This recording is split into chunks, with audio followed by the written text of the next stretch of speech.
So ultimately, the relief that we are requesting today is immediate removal of defendants and any unauthorized occupants. I have an agreement with the mortgage company. No, I paid it off with my trust fund. That is news to me. Is Ms. Quinata with you, or is that Ms. Quinata logged in? I'm actually waiting to be let in I'm in the waiting room. Okay, are you logged in as published writer? Oh, yes. That might. Okay, let me go. That's fine. I'll let you in now. We don't allow observations in Zoom. They have to go to YouTube. So let me let you in, okay? Okay. Okay. And then do you have a camera? I do. There. Okay. All right, perfect. So I know when we were here last, I had given Ms. Quinata some additional time. I know you had asked to speak with counsel. I haven't seen anything, so why don't I start with you on your ability to obtain counsel for today? Sure. I decided, I already did everything that I needed to do. Okay. Sorry, can you hear me? Yes, I can. Okay. So I decided that I already filed everything that needed to be filed. I don't know. I can't remember first of all, I want to apologize because I wasn't feeling very well last time I was in court. You are fine. That's the first thing I want to say. You are fine. You sound like you still might be a little bit sick, so. A little bit, but I'm getting better. That's all that matters. I'm getting my voice back. Good. But I wanted to say that I already filed everything that I was supposed to, but I can't remember if I filed a roommate release. Matthew Posner actually moved out last year, and I took full responsibility of everything. So I did want to say that on record. Okay. And then I also filed a quick deed claim, and that's actually in Cowlitz County Auditor's Office already. And Elazar signed that. And he also did a warranty deed. And so I'm not exactly sure. What was the date that was filed with the auditor? I have getting older. Let me put these fancy bad boys on. 4/29. And the reason being is because I didn't have the money to file the paperwork. Okay. I am a single mom, and it's just Marley and I. Did Ms. Radecki, did you receive that? So, Your Honor, I received some deed from her. I don't recall if that was the date. I can check my inbox, though. But there was nothing to do with her name, to the best of my recollection, on it, nor Mr. Jackson's interest conveyed to Ms. Kanata. Okay. So it sounds like we're ready to move forward then. So Ms. Radecki, this is your motion, so I'll turn it over to you. And then Ms. Quinata, you will have the option and ability to respond. Sure. Okay, go ahead, Ms. Radecki. Thank you, Your Honors. Plaintiff is Annette Jackson. We're seeking a preliminary injunction and a writ of ejectment today, so that my client can get her home back. In Washington, courts that assess a three-part test generally when trying to assess whether a preliminary injunction is appropriate. Those three prongs does the person have clear right to possession? Is there a well-grounded fear or invasion of that right?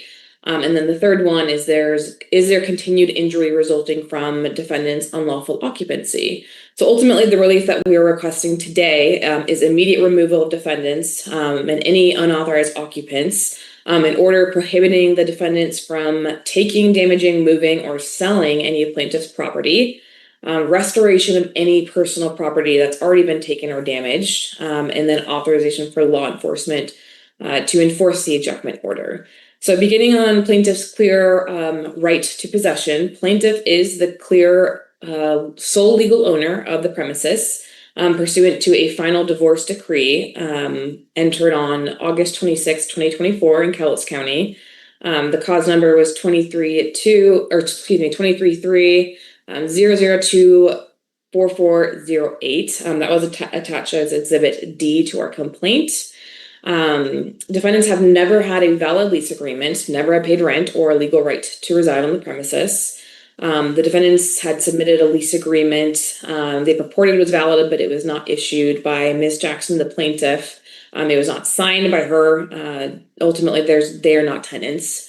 The defendants entered the premises without plaintiff's knowledge or consent after she was forced to leave the home due to domestic violence. RCW 7.28 supports plaintiff's legal right to possession as the record and sole title holder and the only legal owner to the property. Defendants don't assert any valid ownership rights or tenancy. They were at best holdover licensees, but now have been trespassers since they were served with the proper notice to vacate back in February of 2025. So moving on to the next factor, the well-founded fear of immediate invasion of the rights. Defendants remain in unlawful possession and continue inviting strangers onto the property. Law enforcement frequently visits the property.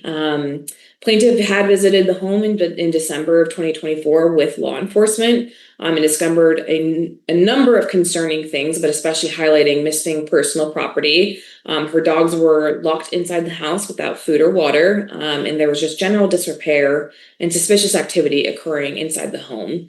The continued occupation of the defendants prevents plaintiff from accessing, maintaining, or safeguarding her property, and has violated her rights as a property owner. So moving on to the third and final factor regarding the actual and substantial injury to the plaintiff. There has been ongoing economic and personal harm that the plaintiff, Ms. Jackson, has suffered from the inability to reside in her home.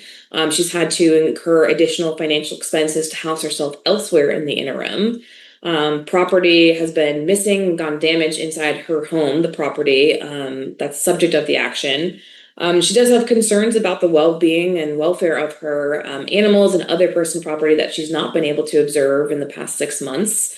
And this has caused her a great deal of emotional distress, and she has safety concerns about the property and welfare of everything there. Defendant's presence is causing continued deterioration and damages, and plaintiff is concerned about further damages if the preliminary injunction is not granted today. At this point, these injuries, a lot of them are irreparable and not compensable solely with monetary damages. So regarding the balance of equities, just to touch on that for the court, the courts may weigh hardship when considering a preliminary injunction, but only for innocent parties generally. The defendants were warned of their status as trespassers and received a 3-day notice to quit on or about February 8th of 2025, but failed to vacate and clearly still occupied the premises.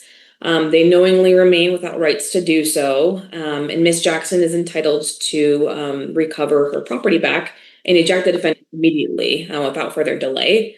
Plaintiff's hardship, loss of access to the property, damage to personal possessions, possibly her animals, and an inability to exercise ownership rights far outweighs any minimal inconvenience to the defendants at this point. They've had well over 3 months of notice to vacate and have still failed to do so or show any indication that that's their intention.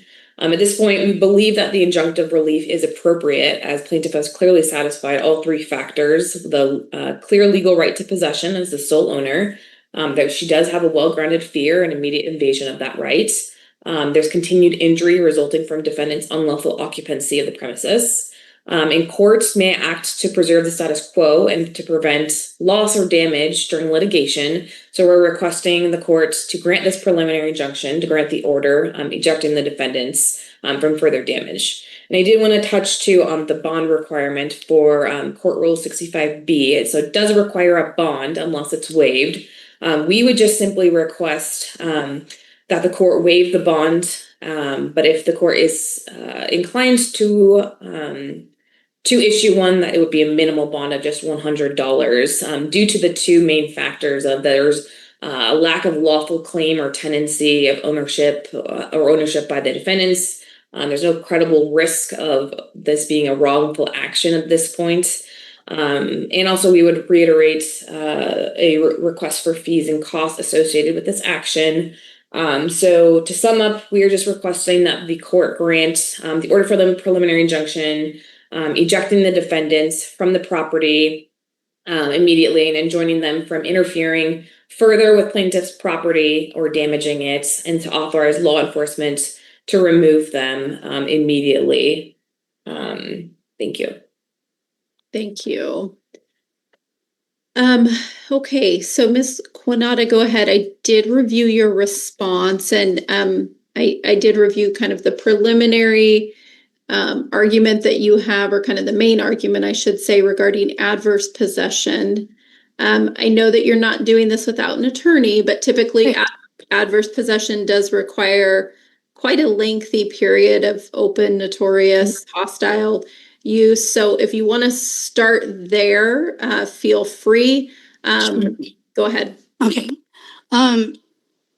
First thing I want to say with the adverse possession, I've had to fix the furnace. I've had to fix everything on the maintenance side of that. I already mentioned that Matthew's not there. It's just me and my son. And I kind of took some notes a little bit, but I've been there for almost 3 years, going on 3 years. I don't know how long she's lived there. When Eleazar left, and I'm not part of their divorce case, so whatever property she had went with Eleazar, and whatever property she had went with her. So I don't have any of her property. The other thing is, ADT will verify that they never came and served me. And so I actually put up ADT systems because there were people that were coming to the house, and it was just Marley and I. And so I do have that. And then I also have that I was reaching out to her, and I posted notices, hey, what's going on? And that's verifiable through Woodland Police Department, because they had taken some reports and had said, we've seen a notice on the door, and they actually verified that there wasn't public notice on the door and on the street side, so that she could see, hey, this is what I'm doing. Where do I pay my rent? What do I do? So I started that, I think, in September, whenever their divorce was. I started reaching out to her, and all I got was, I talked to, I always forget his name, the mayor of Woodland. Anyways, I was talking with him, and I said, is there a reason why all this is going on? And he said, well, she still owns the house. I go, I know, but I'm just trying to communicate with them. So he knows about the situation too. And then I also spoke with my son's advocate through missing and exploited children. I've been talking with her about it because Annette had installed cameras at the house, and that's why we ended up getting ADT. So I do have everything that is verifiable through Woodland Police Department, the mayor of Woodland, and through ADT, that I've never been served. I've never even received a notice saying, hey, new ownership. I've never received any of that. The only thing I received was an ejection. I was like, what is an ejection? I've never heard of it. So I had to do a little bit of research, and I understand what it is, but I'm not a squatter. I'm actually on a lease. I signed it with Eleazar. And I'm kind of glad I did, because that's how it started, was, that we were roommates, and then it went into this whole big thing, and I've been dragged into their divorce for no reason. I mean, I get and I understand, but I'm not part of that case. The case, like today, is just about the house. I'm on a lease. There was an adverse possession because I kept trying to reach out to her and put posting notices, and I didn't know how to contact her. Then after that, what else was going on? Basically, that's pretty much it. I mean, and then I said, and then that's right. I got a foreclosure notice on the door, and I was like, oh my gosh, what's going on? And so then I actually submitted the information to the mortgage company saying, hey, I'm right here. What can we do? And I filed and submitted a 1099-A with them. And then that's when I asked Eleazar. He said he didn't want anything to do with that house. I said, okay, well, will you sign? I didn't know what kind of deed to sign from him, because I couldn't get a hold of Annette. And so then Eleazar had signed all of them, pretty much, because I put them together. I was like, I don't know, this is what the auditor's office is asking me for, but I did pay on the mortgage and the taxes. I did the last 2 years of taxes. I paid those off. And then I also did the mortgage. I have an agreement with the mortgage company. So she was already at default before I even made this decision or even decided to go into this position. So that's where I panicked, and that's where I started asking around and doing a little bit of research. And so That's where I'm at. You're paying the mortgage every month? No, I paid it off with my trust fund.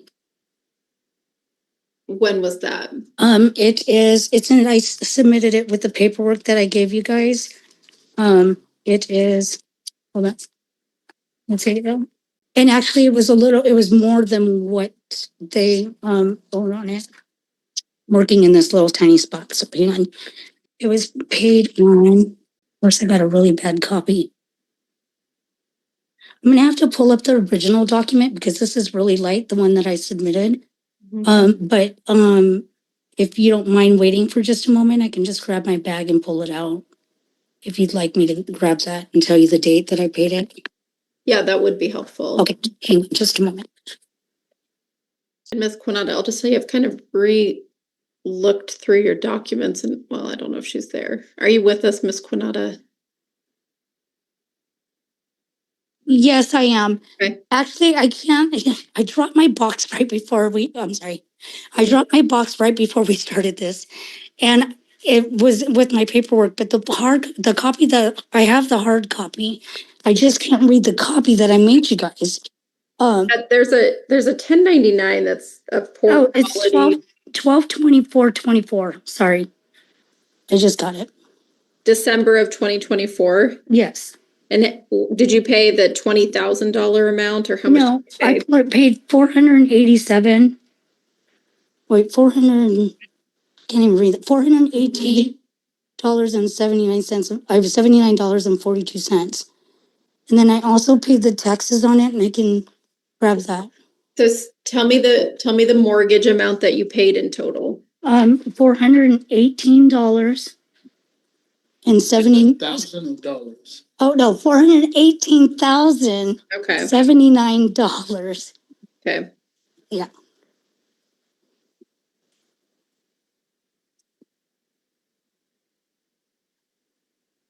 Okay. And Ms. Radecki, your client does she agree with the fact that the mortgage was paid off? No, No, she does not. Okay. that is news to me. And I don't have proof of that in the file, Ms. Quinata. Do you have a document there that shows? It was on the 1099 because I had to file this with the IRS, and it's submitted as an attachment. So It's attachment H. I understand. So what I was telling you is you did submit a 1099 to us, but it's of such poor quality that none of the numbers are readable. Okay. It appears to be in handwriting. So the title of it says acquisition or abandonment of secured property. Right. That's not a receipt from the mortgage company that tells me that they've received payments. I have a V and a B and a D, 10 and 8, all of those. Which actually so I've been talking with Freedom Mortgage, and somebody had submitted that some other mortgage had the deed, so I confirmed with Freedom Mortgage, and they were like, no, we still own the loan and we still own the deed, because somebody had submitted, some other mortgage company had the deed. Yep.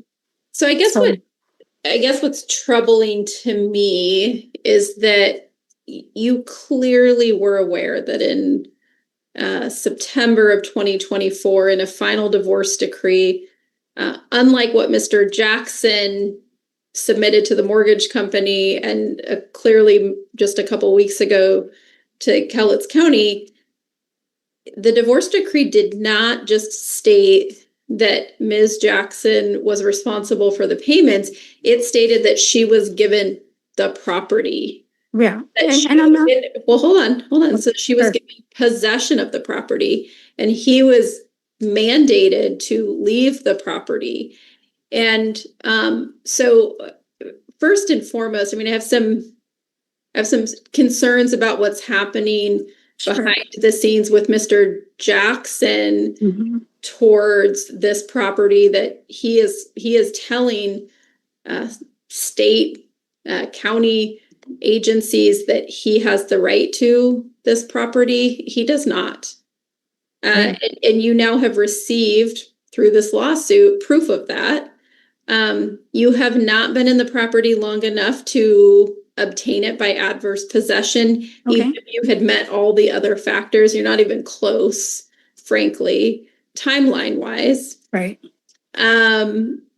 So there's no question in my mind that a preliminary injunction is necessary in this case. The So, only question for me sure. is if a mortgage in the amount of $418,000 was paid, Right. then I would be requiring a bond of more significance. And so I guess let me hear from Ms. Radecki first, but we need to figure out if there's been $418,000 paid towards the house. Ms. Radecki, I know you've already said kind of this is news to you. What do you want me to know? So, Your Honor, it's interesting because Ms. Kanata claims to be a tenant, yet she's also simultaneously alleging that she's paying off $400,000 to a house that she very much admits is not hers. So that information, the inconsistencies between that in itself is troubling to me. And I think that her having submitted documents and pleadings to her for both of her claims to the court is also concerning. Like I said, that doesn't make logical sense. We have no proof other than her words today that she paid off this mortgage. And again, so I would just request that the court not take that into consideration, or at the very minimum, I guess, require $100 bond rather than waiving it, because again, we just have nothing further to substantiate the fact that she apparently gratuitously made a payment of over $400,000 to a house that she knows is not hers and is not going to be hers. It was officially granted to Miss Jackson. So Ms. Quinata, I don't want you to get the mortgage company online. That wouldn't be admissible here right now anyway. So don't do that. Here's what I'm going to do. I do think, again, I'm going to grant the preliminary injunction. I'm going to set this just 1 week before I sign that order, though. Ms. Quinata, I'm going to give you a couple days to file with Ms. Radecki by Friday proof that you've paid off the mortgage on the house. You personally have paid off the mortgage on the house. I want you to file that with Ms. Radecki in the court. And if we get that, and I agree that you've paid it off, I'll set the appropriate bond, but I am going to sign a preliminary injunction. I find that all three factors are met. There is no viable defense to ownership of this property. And I'll tell you again, I'm very concerned that there are acts of dishonesty, to put it lightly, that have happened in the last couple of weeks with the documents that Mr. Jackson and you have filed with Cowlitz County. And I'll tell you specifically what I'm referring to. Sure. You're here in court telling me that you paid $418,000 to the court. To the mortgage company. Or to the mortgage company, thank you. I misspoke. But in the documents that you filed with the court on the quit claim deed, you stated that the property was gifted to you and you paid nothing for it. And so no excise. I didn't know what to do. So no excise tax. So if you bought the house for $418,000, the things that you're saying to Cowlitz County and to this court are inconsistent and probably, I would say, fraudulent. That the reason why I said at the very beginning that I had him sign all of them.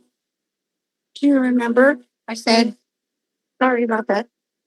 I said I had him sign all of the deeds. I had a warranty deed, a gifted. I had him sign all of them because I wasn't sure. But you had him do that after you already knew that he has no ownership rights to that. I did not know that. I'm not part of their divorce case. But the complaint that you were served with has that document in it. What date, what complaint, which one? Because I have verification that they never served me through ADT. The one that Ms. Radecki's office filed for this case has the divorce decree. Are you talking? Okay. That's correct. Okay. So that just came to me. I'm still on a lease. That's the bottom line. I was on a lease. Before all of this happened, I Okay. was on a lease. I am disagreeing with your facts that are presented to the court. So again, I'm not kicking you out today, but next week I am going to sign it next Wednesday at 2. Are you both available to reappear on this docket?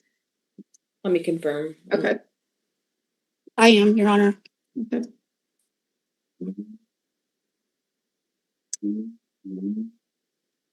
So as of right now, I have a deposition scheduled at 1, but it's very likely going to get moved a couple weeks.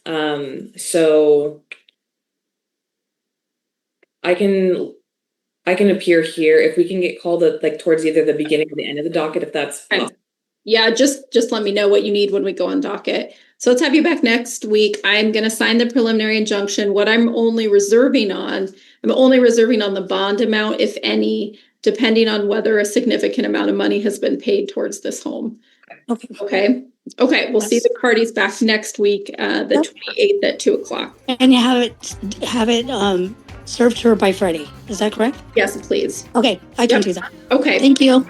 Thank you. Bye. With another party such as this, and you just can't seem to work it out, don't resort to taking the law in your own hands. We'll hear the litigants' reaction.